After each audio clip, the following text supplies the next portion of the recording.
시인 정채봉 선생의 작품 가운데 만남이라는 제목의 시가 있습니다. 시의 내용을 여러분에게 잠시 소개합니다. 가장 잘못된 만남은 생선과 같은 만남이다. 만날수록 비린내가 묻어오니까. 가장 조심해야 할 만남은 꽃송이 같은 만남이다. 피어 있을 때는 환호하다가 시들면 버리니까. 가장 비천한 만남은 건전지와 같은 만남이다. 힘이 있을 때는 간수하고 힘이 다 닳았을 때는 던져버리니까. 가장 시간이 아까운 만남은 지우개 같은 만남이다. 금방의 만남이 순식간에 지워져 버리니까. 가장 아름다운 만남은 손수건과 같은 만남이다. 힘이 들 때는 땀을 닦아주고 슬플 때는 눈물을 닦아주니까. 힘이 들 때는 땀을 닦아주고 또 슬플 때는 눈물을 닦아주는 손수건과 같은 만남. 정말 말만 들어도 참 마음이 따뜻해지는 만남이죠. 이런 따뜻한 만남, 행복한 만남이 여러분의 삶 속에 계속해서 연결될 수 있기를 주의 이름으로 축복합니다.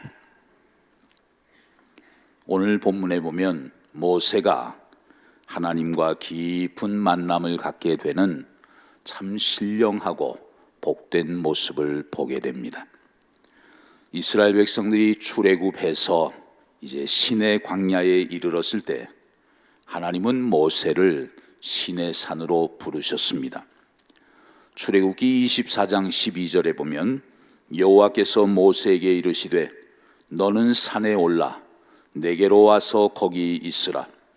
네가 그들을 가르치도록 내가 율법과 계명을 친히 기록한 돌판을 네게 주리라 말씀했습니다.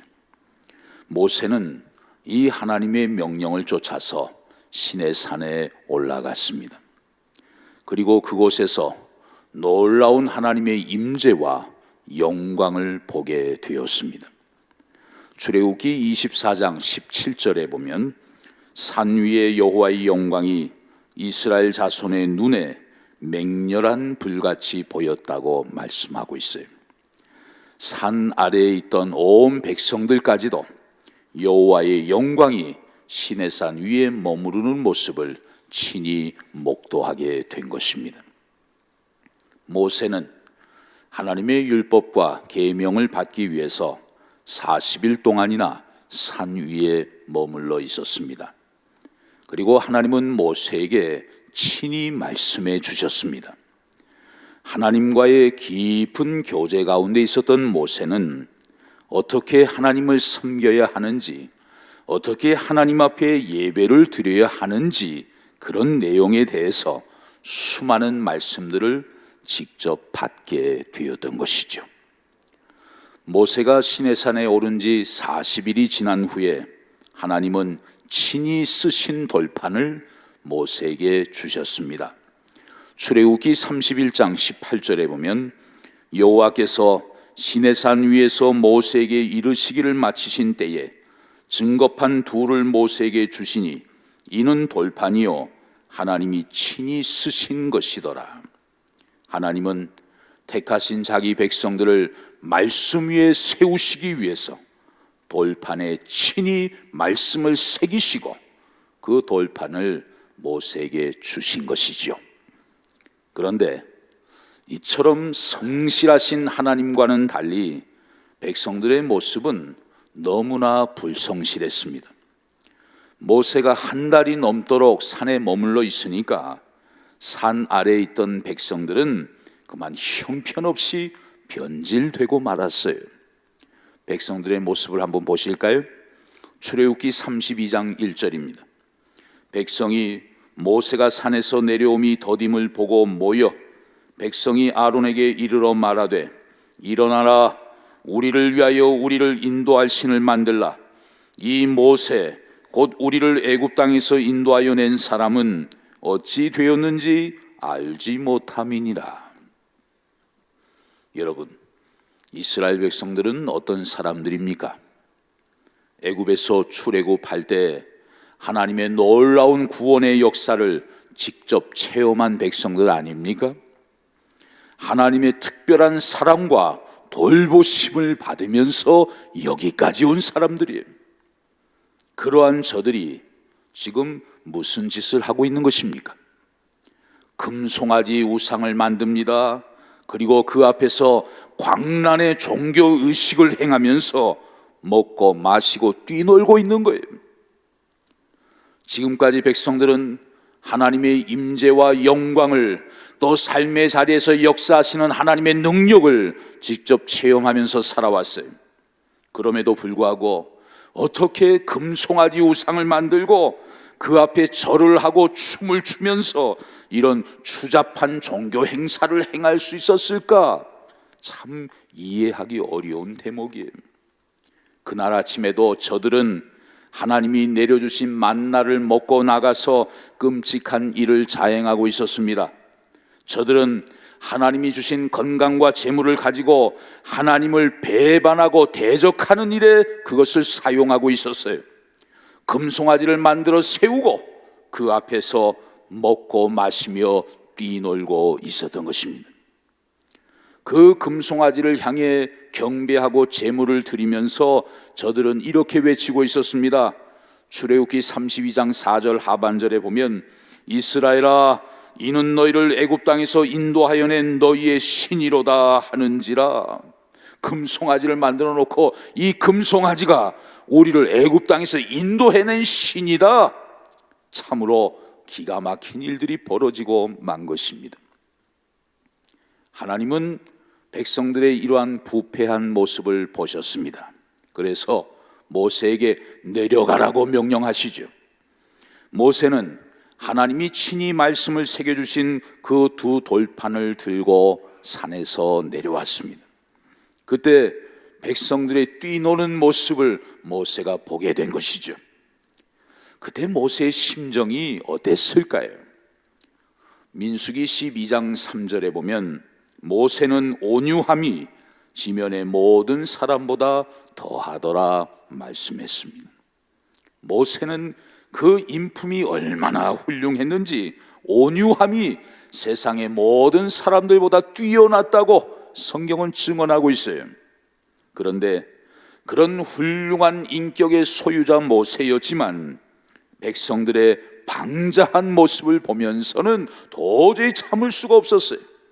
그래서 모세는 크게 화를 내면서 그 두 돌판을 던져 깨트리고 말았어요. 그리고 백성들의 큰 죄악을 어떻게 속죄할 길이 없어서 모세는 통곡하면서 하나님 앞에 사죄의 은총을 간구할 수밖에 없었던 것입니다.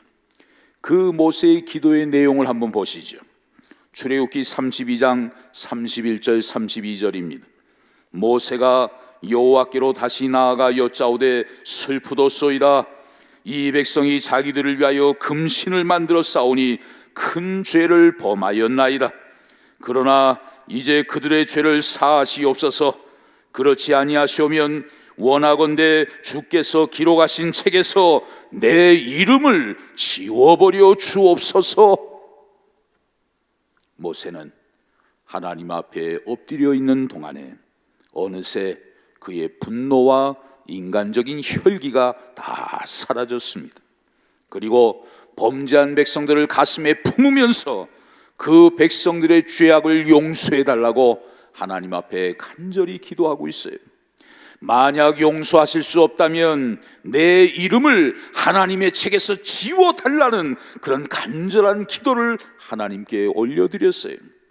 비록 자기가 죄를 범한 것은 아니지만 백성들의 죄를 대신 회개하면서 하나님 앞에 용서를 구하고 있습니다. 백성들의 잘못을 대신 책임지려고 하는 참된 지도자의 모습을 우리는 오늘 모세를 통해서 발견할 수 있는 것입니다. 우리 교회는 당회원들을 비롯해서 교회를 앞장서서 섬기는 많은 재직들과 또 일꾼들이 있습니다. 한 분 한 분 하나님이 다 세우신 일꾼들입니다. 참 귀한 분들이 아닐 수 없어요. 그런데 교회의 귀한 직분자들에게는 무엇보다도 투철한 사명감과 책임 의식이 요구됩니다. 때로는 교회 안에 어려움이 있을 때 교회의 실수와 허물을 내 죄인 것처럼 끌어안고 눈물로 회개하며 기도할 수 있는 분들이 되어야 합니다. 하나님이 교회를 회복시켜 주시지 아니하시면 내 이름을 생명책에서 지워달라고 감히 간구할 수 있는 그런 마음으로 교회를 사랑하고 교회를 섬기는 분들이 되어야 하는 것이죠. 주여, 백성들의 죄악을 용서해 주옵소서. 그렇지 아니하시면 주님이 기록하신 책에서 내 이름을 지워버려 주옵소서. 모세의 사명의 자세가 얼마나 하나님 앞에서 진중하고 무거운 책임감을 느끼게 하는지 많은 감동을 받게 됩니다. 이런 모세를 하나님은 다시 시내산으로 부르셨습니다. 그리고 배반하고 타락한 이스라엘 백성들을 위해 다시 돌판에 말씀을 친히 새겨주신 것입니다. 하나님이 모세를 다시 시내산으로 부르실 때 하나님께서 모세에게 특별한 명령을 내리셨어요. 그 명령이 무엇인지 출애굽기 34장 1절부터 3절까지 말씀을 보겠습니다. 여호와께서 모세에게 이르시되 너는 돌판 둘을 처음 것과 같이 다듬어 만들라. 네가 깨트린 처음 판에 있던 말을 내가 그 판에 쓰리니 아침까지 준비하고 아침에 시내산에 올라와 산 꼭대기에서 내게 보이되 아무도 너와 함께 오르지 말며 온 산에 아무도 나타나지 못하게 하고 양과 소도 산 앞에서 먹지 못하게 하라. 하나님께서는 모세에게 세 가지 명령을 내리셨습니다. 첫 번째로 두 돌판을 처음 것과 같이 만들라. 두 번째로 아침에 시내산 산 꼭대기로 올라오라. 세 번째, 너 혼자서 올라오라. 그 명령에 순종하기 위해 모세는 밤을 새워 그 돌판을 다듬었을 것입니다. 모세는 처음 것과 똑같이 두 돌판을 깎아서 만들었습니다. 그리고 아침에 일찍 일어나서 두 돌판을 들고 산으로 혼자 올라간 것이죠. 여러분 한번 생각해 보세요. 연세 많으신 고령의 할아버지 모세가 무거운 돌판을 하나도 아니고 지금 두 개나 손에 들고 높은 산으로 올라가고 있습니다. 이거 여러분 만만한 일이 아니었겠지요. 그 일에는 아무래도 여호수아와 같은 젊은 일꾼이 필요했습니다. 그러나 하나님은 모세에게 혼자서 그것을 들고 올라오라고 명령하셔요. 모세 입장에서는 아이고 하나님, 이 무거운 돌을 하나도 아니고 두 개나 들고 꼭 산 꼭대기까지 올라가야 하는 것입니까? 그렇게 반문할 수도 있었을 거예요. 하나님은 왜 혼자 나보고 올라오라고 하시지?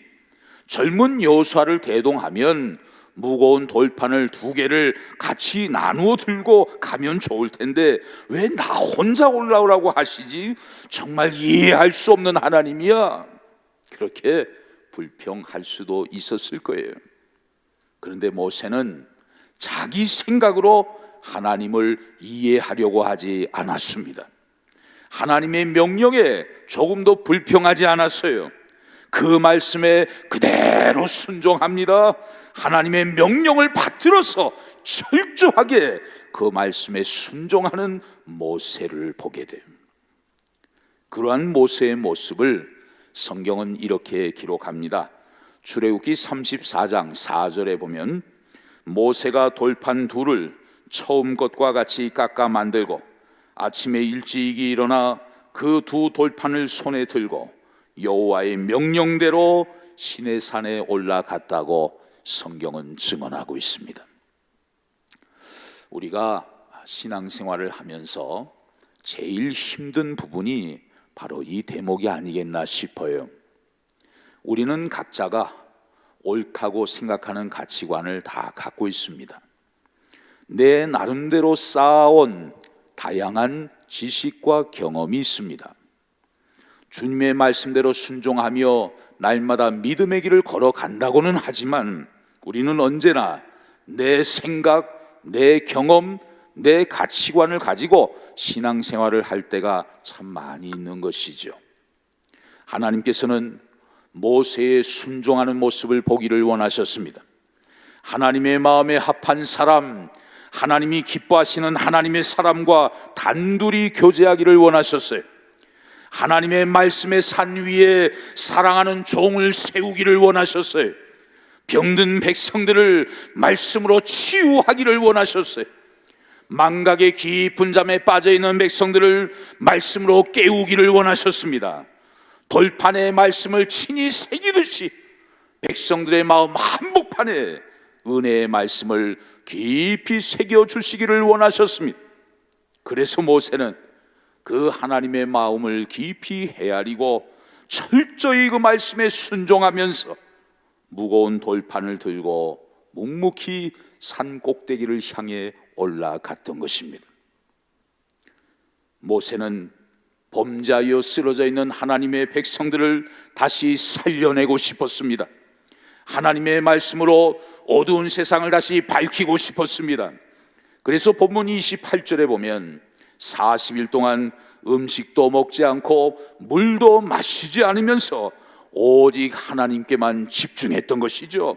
세상의 즐거움도 내려놓았습니다. 인간적인 분노도 내려놓았습니다. 모세는 오직 살아계신 하나님의 말씀에만 깊이 집중했던 거예요. 이제 모세가 두 돌판을 들고 다시 산에서 내려옵니다. 그때 모세의 모습을 한번 보실까요? 본문 29절입니다. 모세가 그 증거의 두 판을 모세의 손에 들고 시내산에서 내려오니 그 산에서 내려올 때에 모세는 자기가 여호와와 말하였으므로 말미암아 얼굴 피부에 광채가 나나 깨닫지 못하였더라. 모세는 그렇게 하나님의 산에 올라가서 하나님과 깊은 만남과 교제를 나눈 후에 다시 산 아래로 내려오고 있었습니다. 40일 동안 아무것도 먹지 않고 금식을 했어요. 그러나 그의 온 몸에는 새 힘이 솟구쳐 나고 있었습니다. 그의 두 손에는 하나님이 친히 써서 안겨주신 말씀의 두 돌판이 들려 있었습니다. 또 그의 가슴에는 내가 들었던 말씀, 내가 보았던 세계를 백성들에게도 듣게 하리라, 보게 하리라, 그런 결심으로 사명감으로 불타고 있었던 것입니다.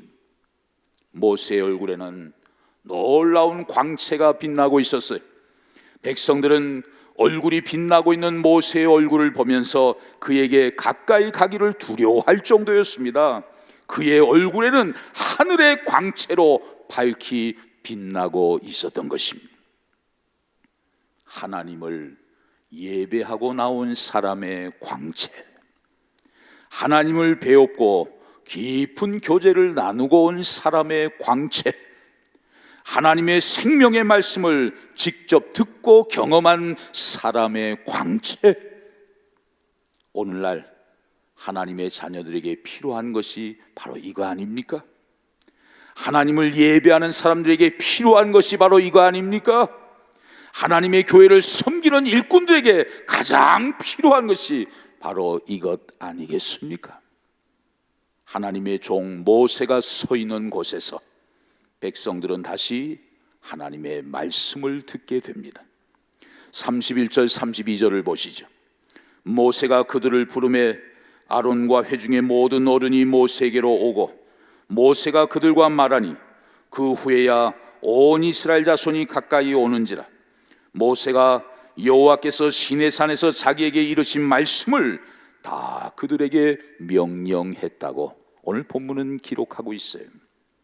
백성들은 하나님의 생명의 말씀을 통해서 다시 살아나게 되었습니다.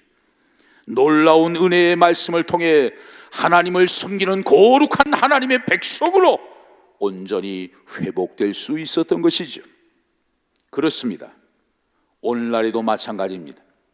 우리를 다시 살릴 수 있는 것은 오직 하나님의 말씀밖에는 없습니다. 하나님의 말씀만이 우리를 다시 회복시킬 수 있습니다. 오늘 우리에게 정말 필요한 것은 여러분 하나님의 말씀이에요. 말씀이 필요한 것입니다. 말씀을 통해 변화된 참된 신앙의 모습이 우리에게 필요한 것이죠. 그러므로 여러분, 우리는 날마다 말씀을 사모해야 합니다. 말씀을 읽어야 합니다. 또 끊임없이 계속해서 하나님의 말씀을 배워야 합니다. 그리고 그 읽고 배운 말씀을 내 삶 속에서 온전히 이루어드리기 위해서 날마다 말씀을 적용하며 실천하는 일에 최선을 다해야 하는 것이죠. 여러분, 오늘날 세상은 말씀으로 변화된 진짜 그리스도인을 기다리고 있습니다. 오늘날 세상은 말씀 위에 굳게 세워진 진짜 교회를 찾고 있습니다. 말씀을 통해 새로워진 진짜 그리스도인 참된 교회만이 이 세상을 온전히 변화시킬 수 있기 때문이에요. 하나님 앞에서 내가 무엇을 외쳐야 하겠습니까? 질문하는 이사야 선지자에게 하나님은 이렇게 대답해 주셨어요. 모든 육체는 풀이요 그 모든 아름다움은 들의 꽃과 같으니 풀은 마르고 꽃은 시드나 우리 하나님의 말씀은 영원히 서리라 하라. 그렇게 얘기해라. 하나님께서 이사야 선지자에게 말씀하셨어요. 그렇습니다. 세상의 모든 것은 다 변하고 말 것입니다. 싱싱해 보이는 풀도 다 마르게 되고 화려한 꽃들도 다 시들고 떨어지게 될 것입니다. 그런데 모든 것이 다 변하는 세상 속에서 절대로 변하지 않는 게 있어요. 그것은 바로 영원하신 하나님의 말씀입니다. 그 말씀만은 영원히 변하지 않습니다. 그 말씀만이 우리를 살릴 수 있습니다. 그 말씀만이 우리 삶을 치유하고 온전히 회복시킬 수 있습니다. 그 말씀 위에 자신을 굳게 세우는 인생만이 어떠한 고난과 역경 속에서도 든든히 서게 될 줄로 믿습니다. 사랑하는 성도 여러분, 우리 교회는 이제 다음 달 3월부터 성서대학을 다시 개강합니다. 말씀을 배우고 말씀 위에 우리 인생을 세우기 위해서 진지하게 구도자의 자리로 나아갈 것입니다. 더욱 성숙한 하나님의 자녀로 성장하기 위해서 말씀과 깊은 만남을 갖도록 더욱 노력할 것입니다. 그래서 우리의 인생을, 우리의 가정과 자녀들을, 또 우리의 교회를 하나님의 말씀 위에 굳게 세움으로 말미암아 그 말씀의 능력을 힘입어서 날마다 광채가 나는 인생, 행복한 저와 여러분들이 다 되실 수 있기를 주의 이름으로 축원합니다.